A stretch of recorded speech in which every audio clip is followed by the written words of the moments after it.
তখনও সিপাহী বিদ্রোহ হয়নি। এদেশের রাজতন্ত্র তখনও ইস্ট ইন্ডিয়া কোম্পানির হাতের মুঠোয়। সালটা কত জানেন? 1836 খ্রিস্টাব্দের কথা বলছি।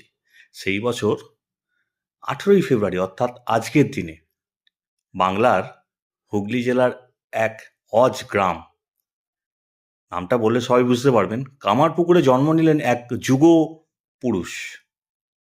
বাবার নাম ক্ষুদিরাম চট্টোপাধ্যায়, মায়ের নাম চন্দ্রমণি দেবী। কোলে এলো এক শিশু সন্তান।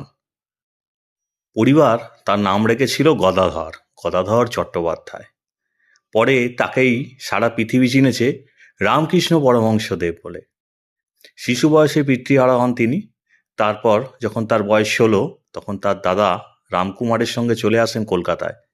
1855 সালে রানী রাসমণির ঐকান্তিক চেষ্টায় তৈরি হয় দক্ষিণেশ্বরের মন্দির। সেখানেই পুরোহিত হন গদাধর চট্টোপাধ্যায়। শুরু হয় নতুন এক অধ্যায়।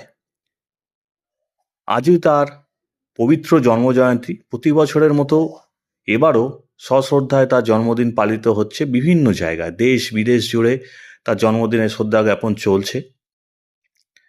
তো তার একটি কথা সবাই সবসময় আমরা মেনে চলি, কি বলুন তো? যত মত তত পথ।